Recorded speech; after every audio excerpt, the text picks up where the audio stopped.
আমাকে তো বলা উচিত ছিল আল্লাহ একটা রাত আসবে, একটা রাত, ওই রাতটা যদি কেউ আবাদত করে তাহলে ৮৩,০০০ 4 মাস আবাদত করলে যে পরিমাণ নেকি দিবে তার চেয়েও শ্রেষ্ঠ নেকি দিবে। আল্লাহ ওই রাতটা আমাকে দিয়ে দেন। ওই রাত কোন রাত বলেন? ২১, ২৩, ২৫, ২৭, ২৯। আবার বলেন ২১, ২৩, ২৫, ২৭, ২৯।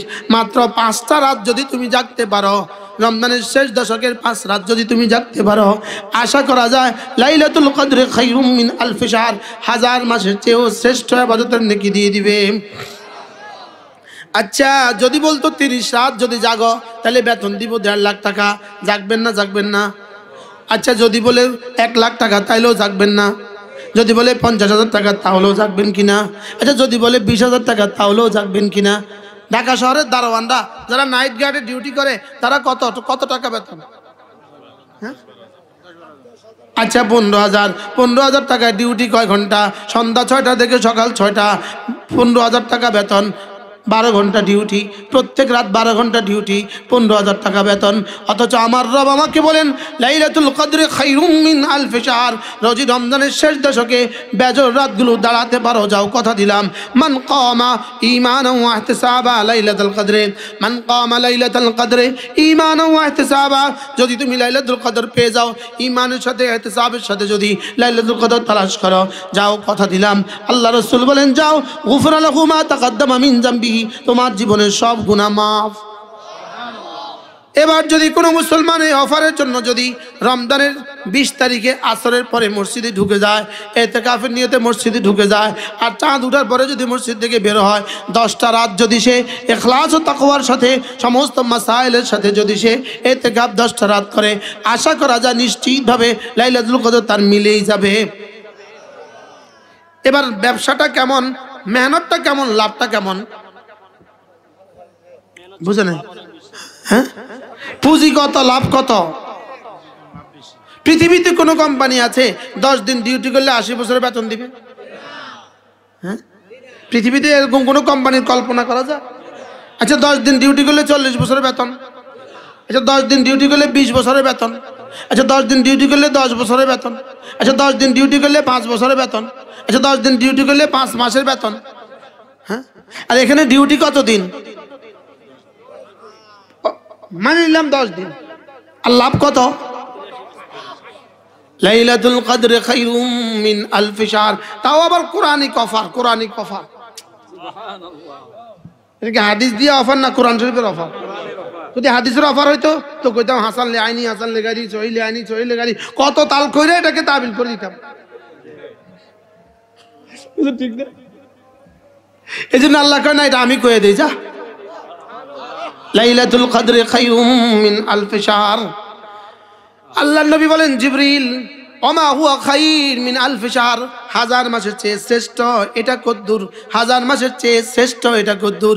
এবার জিবরিল বলেন লাইলাতুল কদর খায়রুম মিন আলফি শাহর, 1000 মাসের চেয়েও শ্রেষ্ঠ। ইয়া রাসূলুল্লাহ 1000 মাসের চেয়েও শ্রেষ্ঠ এটা কদ্দুর? এটা আল্লাহ তাআলা ছাড়া কেউ জানে না। আমার কাছে একটা কিতাব আছে, ইবনে রজব হাম্বলির কিতাব, আমার গাড়িতে রাখা আছে, এত মোটা কিতাব। এই কিতাবটার মধ্যে লিখছেন লাতাইফুল মাআরিফ, এই কিতাবের মধ্যে আল্লামা ইবনে রজব হাম্বলি রাহমাহুল্লাহ অনেক হাদিস নিয়ে আসছে, অনেক আহাদিস নিয়ে আসছে। একটা হাদিস হচ্ছে এটা, তাসবিহাতুন ফি রমাদান, রমজান মাসে একটা তাসবিহ, সুবহানাল্লাহ, রমজান মাসে একটা তাসবিহ খায়রুম মিন মিআতি আলফি তাসবিহাতিন ফিমা সিওয়া, রমজানের বাইরে 1 লক্ষ তাসবিহ পড়লে যেই নেকি, রমজানের ভিতরে একটা তাসবিহ পড়লে সেই নেকি। কি শুনলেন? এরপরে বলেন ওয়ানাফকাতু দিনারিন ফি রমাদান, রমজান মাসে 1 দিনার খরচ করা, 1 টাকা আল্লাহর রাস্তায় দান করা, রমজান মাসে 1 টাকা আল্লাহর রাস্তায় দান করা, খায়রুম মিন মিআতি আলফি দিনারিন, 1 লক্ষ দিনার ফিমা সিওয়া, রমজানের বাইরে 1 লক্ষ দিনার খরচ করার চেয়েও দাম বেশি। এরপরে বলেন উমরাতুন ফি রমাদান, উমরাতুন ফি রমাদান, উমরাতুন ফি রমাদান তাআদিলু হাজ্জাতান মাই, এটা তো সহিহ আইনের রাওয়াহুল বুখারী ওয়া মুসলিম। আল্লাহ নবী বলেন রমজান মাসে একটা উমরা, রমজান মাসে একটা উমরা, রমজান মাসে একটা উমরা আমার সাথে হজের সমান। আগের দুইটা হাদিস এদিক সেদিক, লেকিন এটা বুখারী মুসলিম। সুবহানাল্লাহ বলেন। এটা কি? উমরাতুন ফি রমাদান, রমজান মাসে একটা উমরা, তাআদিলু হাজ্জাতান মাই। আরেক হাদিস হলো কান্নাহু হাজ্জা মাই, যে রমজান মাসে একটা উমরা করলো সে যেন আমি নবীর সাথে হজ করলো। ও এটা দেখে এখন আবার কইেন না ও তাহলে তো সাচ্ছে, তাহলে হজ আর করতেন না, রমজান মাসে উমরা করিয়া। হ্যাঁ, যদি আপনি হজ না করেন, রমজান যদি 70,000 রমজান পান, 70,000 রমজানে 70,000 হজ করেন, হজের মোকাবেলা হবে না। তাহলে আগে হজ, ফরজ হজ করে ফেলতে হবে। ফরজ হজ কি করে ফেলতে হবে, এরপরে যদি আল্লাহ তৌফিক দান করে প্রত্যেক রমজানে উমরা করবেন। নিয়ত করেন ইনশাআল্লাহ, নিয়ত করেন, বলেন ইনশাআল্লাহ, বলেন ইনশাআল্লাহ, বলেন ইনশাআল্লাহ, আবার বলেন ইনশাআল্লাহ। আমি বুঝি উমরা নিয়ত করতাম, আমি নিয়ত করতে অসুবিধা কি? আমি ধামতিয়ালিয়া মাদ্রাসায় কুদুরি পড়াইতাম, তো কুদুরি পড়াইতে গিয়া ওদেরকে কিতাবুল হজ পড়াইছি। কিতাবুল হজ পড়াইতে গিয়া আমার খুব কান্না আসতো। আমি কিতাব দেখার সময় আমার খুব কাঁদা আসতো। আমি কি হজ, কিতাবুল হজ শুধু পড়াইতে থাকলাম, জীবনে হজ তো করলাম না। আর হজের তৌফিক জীবনে হবে, জীবনে কোনোদিন হজে যাবো কল্পনাও তো আসে না। কি আসে না বলে? আরে কল্পনাও আসে নাই, কল্পনাও আসে না। এখন আলহামদুলিল্লাহ আমি জীবনে কতবার হজ করছি এটা এখন আমার জানা নাই। আলহামদুলিল্লাহ বলেন, আবার বলেন আলহামদুলিল্লাহ। আমরা যদি কেউ কয় হুজুর কয়বার আইছেন হজে, আমি কই আপনার শ্বশুর বাড়িতে গেছেন কয়বার? হুজুর শ্বশুর বাড়িতে গেছে কয়বার, এটা বুঝি মানুষ গণ্য রাখে। আমি আল্লাহর ঘরে আসছি এটা বুঝি গণ্য রাখতাম। তাহলে নিয়ত করি ইনশাআল্লাহ, তাহলে রমজানকে দামি বানাবো তো ইনশাআল্লাহ। তাহলে তাসবিহাতুন ফি রমাদান, রমজানে একবার সুবহানাল্লাহ খায়রুম মিন মিআত আলফ তাসবিহাতিন ফিমা সিওয়া ওয়া নাফকাতু দিনারিন ফি রমাদান খায়রুম মিন মিআত আলফ দিনারিন ফিমা সিওয়া। সুবহানাল্লাহ বলেন। রমজান কি, কেন, কিভাবে, এটা আমরা জানি নেই, আমরা বুঝি নেই। আমরা রমজানের দাম বুঝি নেই। আমরা রমজানের দাম কি, আমরা রমজানের দাম বুঝি নেই। রমজানের দাম বুঝছে ইমামে আজম আবু হানিফা। মানাকিব আবি হানিফার মধ্যে লিখছে ইমামে আজম আবু হানিফা রাহমাহুল্লাহ রমজান মাসে 61 খতম কোরআন শরীফ দিতেন। কত খতম? দিনে 1 খতম, রাতে 1 খতম, এভাবে 60 খতম, তারাবিতে 1 খতম, এভাবে 61 খতম। ইমামে আজম আবু হানিফা রাহমাহুল্লাহ যেই বিছানাতে ইন্তেকাল করেছেন, তার মেয়েরা কাঁদছিল। ইন্তেকালের পূর্ব মুহূর্তে তিনি বললেন, কাঁদবা না, তোমার বাবা এই খাটে 7,000 বার কোরআনে কারিমে খতম করছে। কত খতম করছে? আর বয়স ছিল 53 বছর। বয়স ছিল কত বছর? বয়স ছিল 53 বছর। এই জন্য গায়ের হাফেজ যারা আছেন এই মজলিসে, যারা হাফেজ না, প্রত্যেকে নিয়ত করেন কমপক্ষে রমজান মাসে এবার 3 খতম কোরআন শরীফ পড়বো। কারা কারা 3 খতম পড়বেন হাত তোলেন? 3 খতম কারা কারা পড়বেন হাত তোলেন? পড়বো তো ইনশাআল্লাহ, হাত নামান। হাফেজ যারা আছেন তারা পড়বেন, যারা তারাবি পড়াবেন না তারা পড়বেন 10 খতম। আর হাফেজ যারা তারাবি পড়াবে তারা কত খতম পড়বে এটা আমাদের হিসাব করার দরকার নেই, এটা রবে ভালো বোঝে। পড়বো তো ইনশাআল্লাহ। এরপরে যারা কোরআন শরীফ পড়তে পারেন না, আপনি কমপক্ষে নিয়ত করেন আমি এই রমজান মাসে 70,000 বার কালিমায়ে তয়্যিবা পড়বো ইনশাআল্লাহ। কয় না? রমজানে অফার চলে, অফার অফার অফার। কানা জুদু ফি রমাদান কাররিহিল মুরসালা। রাসূলের জুদ আর সাখাওয়াত রমজানে কেমন ছিল? প্রবাহিত বাতাসের মতো ছিল। কানা জুদুহু সাল্লাল্লাহু আলাইহি ওয়াসাল্লাম ফি রমাদান কাররিহিল মুরসালা। রাসূলের সাখাওয়াত, রাসূলের দান দক্ষিণা রমজানে কেমন ছিল? প্রবাহিত বাতাসের মতো। প্রবাহিত বাতাস যেমন সকলের গায়ে লাগে, রাসূলের দান সকলের গায়ে লাগতো। আল্লাহ আমাদেরকে রমজানের কদর করার তৌফিক দান করেন। নিয়ত বানান এই রমজানে 1 ওয়াক্ত নামাজ তাকবীরুল্লাহ ছাড়বো না। বলেন ইনশাআল্লাহ, বলেন ইনশাআল্লাহ। একটা রোজাও ছাড়বো না ইনশাআল্লাহ। একদিন তারাবির নামাজ ছাড়বো না ইনশাআল্লাহ। আল্লাহ তৌফিক দান করেন। সাহারি খেতে উঠার আগে পরে, সাহারি খাওয়ার আগে পরে 2 রাকাত তাহাজ্জুদ পড়ে নেবেন। যদি সুযোগ থাকে বসে বসে 6 তাসবিহ আদায় করবেন। সুবহানাল্লাহ 100 বার, আলহামদুলিল্লাহ 100 বার, আল্লাহু আকবার 100 বার, লা ইলাহা ইল্লাল্লাহ 100 বার, সাল্লাল্লাহু আলাইহি ওয়াসাল্লাম 100 বার, আস্তাগফিরুল্লাহ ওয়া আতুবু ইলাইহি 100 বার মনে থাকবে তো ইনশাআল্লাহ। এটাকে একসাথে আমরা বলি 6 তাসবিহ। আমরা বলি কি 6 তাসবিহ কি বলেন তো? সুবহানাল্লাহ কতবার, আলহামদুলিল্লাহ কতবার, আল্লাহু আকবার কতবার, লা ইলাহা ইল্লাল্লাহ কতবার, সাল্লাল্লাহু আলাইহি ওয়াসাল্লাম কতবার, আস্তাগফিরুল্লাহ ওয়া আতুবু ইলাইহি 100 বার করব তো? বলবেন হুজুর লাভ কি হবে? আমার এই কিতাবটার মধ্যে 78টা লাভ লেখা আছে। কয়টা লাভ লেখা আছে? 1 নাম্বার লাভ আন্নাহা তুরদির রহমান, এগুলো তোমার রবকে রাজি করে ছাড়বে। 2 নাম্বার লাভ আন্না তুকাসসিরুশ শাইতান, এগুলো শয়তানের কোমর ভেঙে দিবে। আর কি করবে? রিজিকের দুয়ার খুলে দিবে, সুস্থতার দুয়ার খুলে দিবে, চেহারাটাকে সুন্দর করে দিবে, দিলটাকে আলোকিত করে দিবে, জীবনটাকে বরকতে বরকতে ভরে দিবে, শরীরটাকে সুস্থ করে দিবে, আর শরীরটাকে সুস্থ করে দিবে, আর তোমাকে সকলের কাছে প্রিয় বানিয়ে দিবে। এরকম পুরস্কার আরো বলবো, আর একটা দুটা বলে শেষ করি। জিকিরকারীর জন্য দুনিয়াতে আলো, কবরে আলো, আখিরাতেও আলো। যা ফুলসেরাতে তার সামনে ছুটোছুটি করবে, সুবহানাল্লাহ বলে না। আল্লাহ তাআলা জিকিরের মতো অন্য কিছু হৃদয় কবরকে এমন আলোকিত করতে পারে না। জিকির ছাড়া হৃদয়কে আর কবরকে আলোকিত করতে পারে এমন আর কোনো বস্তু নাই। হ্যাঁ, জিকির কি করে? ইউকাররিবুল বাঈদা, জিকির দূরকে কাছে করে নিয়ে আসে। জিকির কি করে? ইউবাইদুল কারিবা, কাছেকে দূরে ঠেলে দেয়। জিকিরের দ্বারা কাছের দুশমন দূরে চলে যায়, জিকিরের দ্বারা দূরের বন্ধু কাছে চলে আসে। জিকির কি করে? ইয়াজালুজ যাকিরা গানিয়ান বিলা মালিন, জিকির জাকিরকে ধনী বানিয়ে দেয় মাল ছাড়া। জিকির জাকিরকে ধনী বানিয়ে দেয় কি ছাড়া? মাল ছাড়া ধনী বানিয়ে দেয়। জিকির জাকিরকে বাদশা বানিয়ে দেয় বাদশাহী ছাড়া। জিকির জাকিরকে আত্মীয়তার সম্পর্ক ছাড়াই সকলের প্রিয় বানিয়ে দেয়। ইন্নামা ইয়াখশাল্লাহ মিন ইবাদিল উলামা, বলেন যে নিশ্চয়ই উলামারাই আল্লাহকে ভয় করে। প্রশ্ন, কেন ওলামারা আল্লাহকে ভয় করবে? কারণ সে আল্লাহর জাত সম্পর্কে জানে, আল্লাহর সিফাত সম্পর্কে জানে। আল্লাহ তাআলা খাবির, এই কথা সে জানে। আল্লাহ তাআলা আলিম, এই কথা সে জানে। আল্লাহ তাআলা বাসির, এই কথা সে জানে। আল্লাহ তাআলা আমার সাথে আছেন, এটা সে জানে। এগুলো সে কি জানে?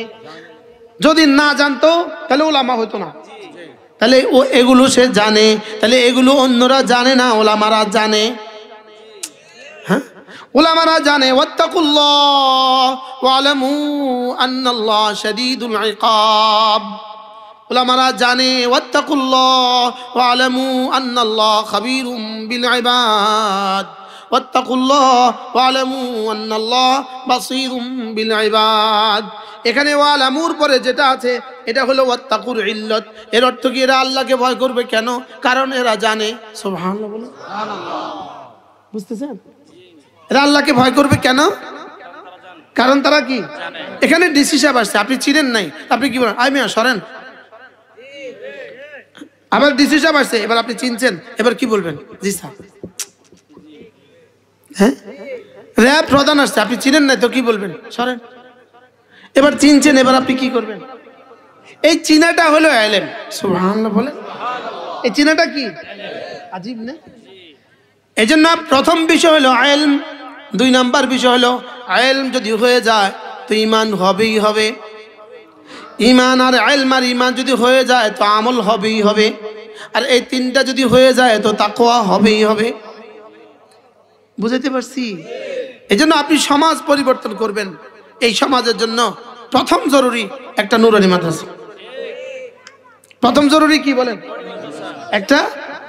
একটা নুরানি মাদ্রাসা ছাড়া এই সমাজের বাচ্চাগুলোকে আর ঠিক করার কোনো হাতিয়ার আমাদের কাছে নাই। এই নুরানির পরে সে স্কুলে যাক, সে এবার কওমি মাঝা যাক, সে এবার আলিয়া মাঝা যাক, সে এবার পৃথিবীর যেখানে যাক, ও মওত পর্যন্ত মুসলমান হয়ে জীবনযাপন করে। কি ভাই, আপনারা শুনছেন হয়তো কারি বেলায়েত সাহেব হুজুর রাহমাতুল্লাহ আলাইহি। আজকে হুজুরের বাড়িতে আমার দ্বিতীয় মাহফিল, আমার পরবর্তী বয়ান শাহরস্তি হুজুরের বাড়িতে। কারি বেলায়েত সাহেব হুজুর রাহমাতুল্লাহ আলাইহি একবার আমাকে বলতেন নাতি, আদর করে বলতেন নাতি। হুজুরের বড় জামাই হলো আমার মামা শ্বশুর, এই হিসাবে আমি কি নাতিন জামাই। আমাকে বলতো নাতি, হুজুর বলে যে নাতি একটা কথা বলি তোমাকে, শুনো। মেডিকেল সায়েন্স কি বলে, তোমার বাচ্চাকে জন্মের পরে 6 বছর পর্যন্ত যদি তুমি 5 বছর পর্যন্ত 5টা টিকা দাও, 10টা টিকা দাও, তো মেডিকেল সায়েন্স কি বলে এই বাচ্চা 80 বছর বেঁচে থাকলেও ধনুষ্টঙ্কর হবে না, হাম হবে না, ফোলিও হবে না, ইত্যাদি ইত্যাদি হবে না। হুজুর বলেন যে এই মেডিকেল সায়েন্সের এই থিওরি মতে শুনো, যদি তোমার বাচ্চাকে তুমি জন্মের 6, 7, 8 এই 3টা বছর আমাদের নুরানি মাজাগুলোতে তুলে দিতে পারো, 80 বছর বেঁচে থাকলেও নাস্তিক হবে না। কি কথাটা বললো বলে?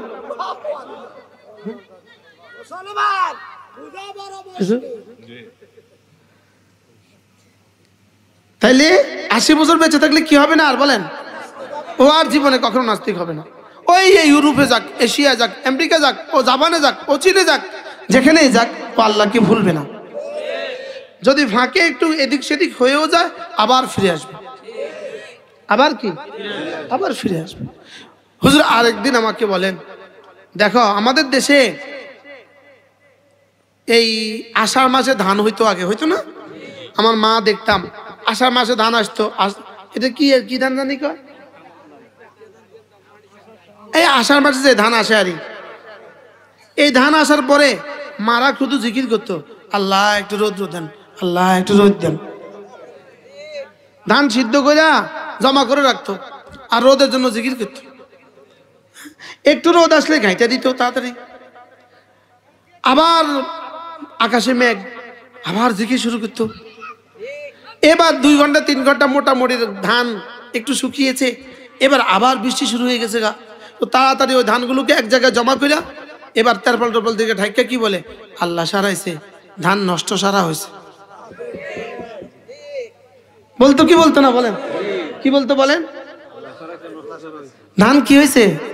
মুরব্বীরা বুঝবেন, আপনারা ঢাকায় ওয়াজ করতে আধা ঘন্টা লাগতো বুঝাইতে, এটা বুঝতো না, কিন্তু আপনাদের গ্রামের মানুষ আপনারা বুঝে গেছে। এরকম 2 ঘন্টা 3 ঘন্টা রৌদ্র পাইলে ধান নষ্ট সারা হয় না? হয় না? আর ধান গন্ধ হবে না, নষ্ট হবে না, ফুলবে না, আবার 2 দিন পরে হলেও ছাড়ব। তো কি বলে, ধান নষ্ট সারা হয়েছে। হুজুর বলেন যে ঠিক তেমনি ভাবে যদি তোমার বাচ্চাকে তুমি 6, 7, 8 এই 3টা বছর, 7, 8, 9 3টা বছর যদি কোনো নুরানি মাদ্রাসা দিয়ে দিতে পারো, তো তোমার বাচ্চাটা এই বাকি জীবনের জন্য নষ্ট সারা হবে। কি হবে বলেন? অর্থাৎ এটা আর নষ্ট হবে না। এটা আর কি হবে না? এটা আর কি হবে না? এটা যদি ঢাকা ইউনিভার্সিটিতে পড়ে এটা নষ্ট হবে না, বুয়েটেও পড়ে এটা কি হবে না বলেন? হুজুর তো হুজুরের গতিতে বলছেন, আমি দেখতেছি। হ্যাঁ, যদি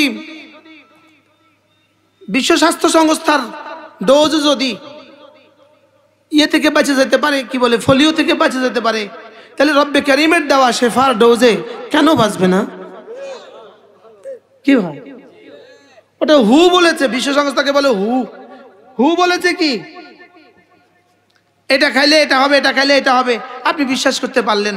অথচ আল্লাহ বলেন আনুনাজ্জিলু মিনাল কুরআনি মা হুয়া শিফা, আমি কোরআন পাঠিয়েছি, এটা শিফা। কোরআন পাঠিয়েছি, এটা কি?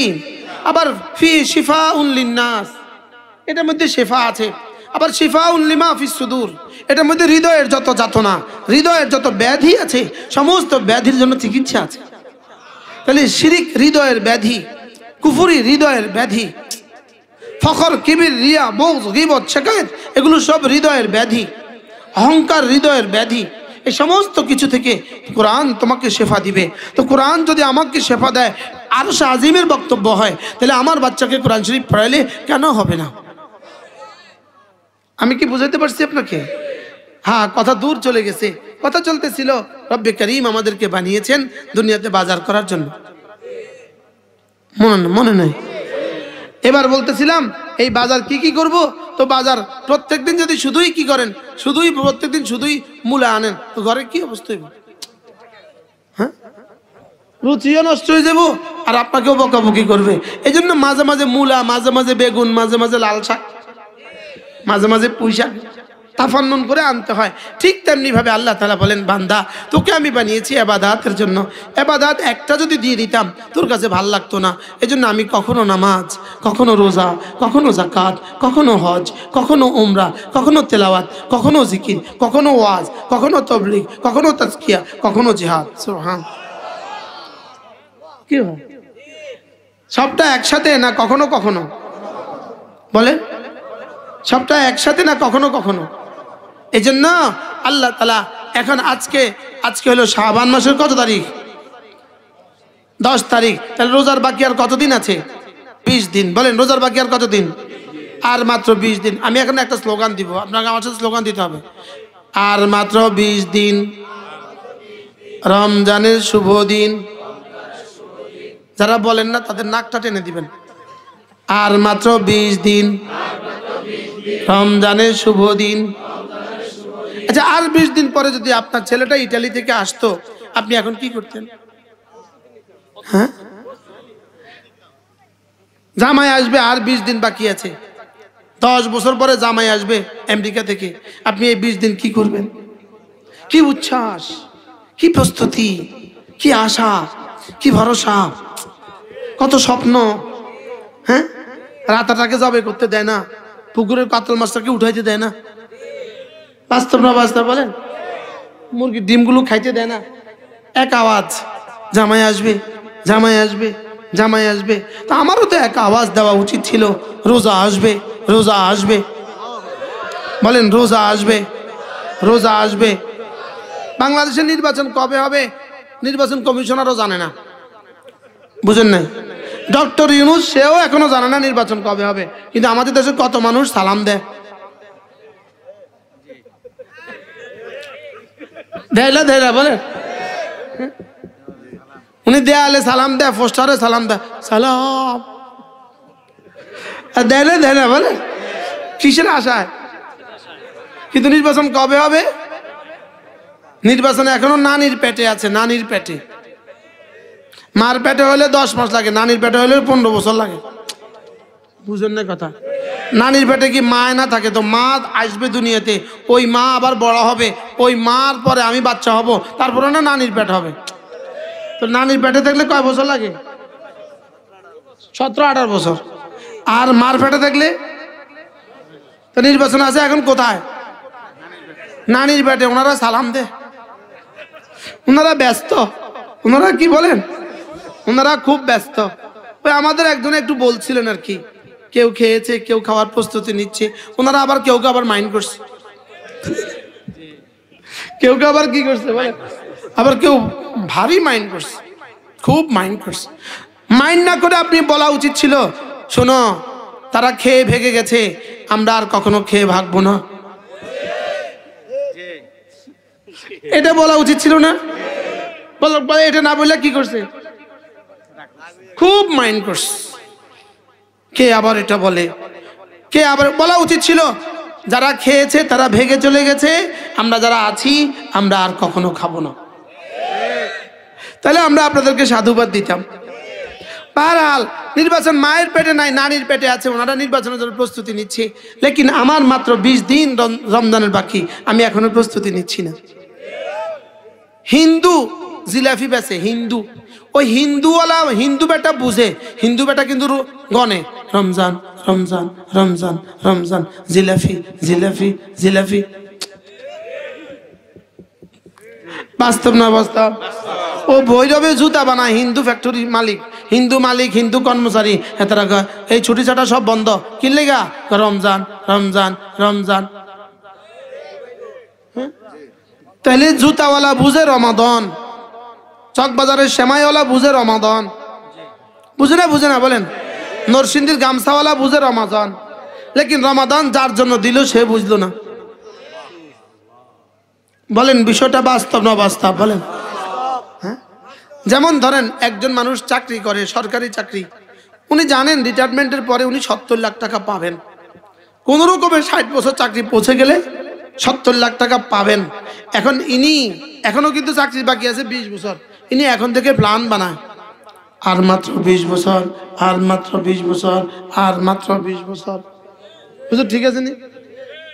আর মাত্র 20 বছর 70 লাখ 70 লাখ 70 লাখ। হ্যাঁ বলে না বলে না বলেন না। উনি প্ল্যান বানায় 70 লাখ পাইলে কি করব? ও একটা ফ্ল্যাট কিনবো, ওই ফ্ল্যাটটা 50,000 টাকা ভাড়া দিব, বাস মস্তিতে দিব, বাকি জীবন পার হয়ে যাবে। স্বপ্ন বুনে না বলেন। কিন্তু আমাদের তো স্বপ্ন বোনা উচিত ছিল আর মাত্র 20 দিন, একটা ফরজ 70 গুণে দামি হওয়ার শুভ দিন। প্রতিটা নফল ফরজের দামে দামি হওয়ার শুভ দিন। আর মাত্র 20 দিন। আল্লাহ এই 20 দিন আমাকে তুলে নিও না, ওয়াবাল্লিগনা রমাদান, এই 20 দিন আমাকে তুলে নিও না, বাকি শাবানের এই দিনগুলোতে আমাকে তুলে নিও না। রমজান পর্যন্ত আমার হায়াতটা বাড়ায়া দাও আল্লাহ, রমজান পর্যন্ত আমার হায়াতটা বাড়ায়া দাও। রমজানে আপনি যে ব্যবসার অফার করেছেন, একটা ফরজের 70 গুণ দামি দিবেন আল্লাহ, এই ব্যবসাটা আমাকে দিয়েই দেন।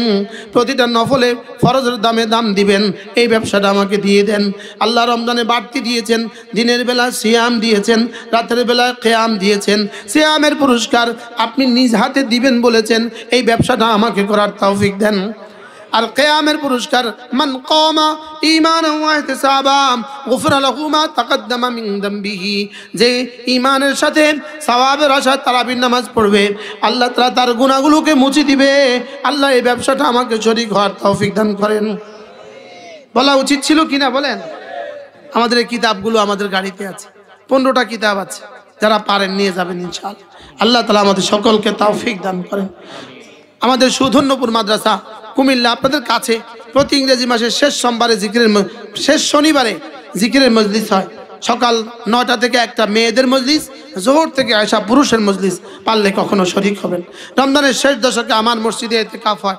গতবার ছিল 1000 জন। কতজন? অনলাইনে আবেদন করতে হয়েছে, দরখাস্ত দিয়ে আবেদন করা লাগছে। আবেদন করে সিট নাম্বার নিছে, এরপরে 20 তারিখে এসে হাজির হয়েছে। বুঝা আসছে?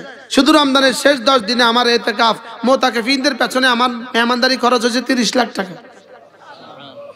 সুযোগ থাকলে শরীক হবেন, সুযোগ থাকলে কি শরীক হবেন।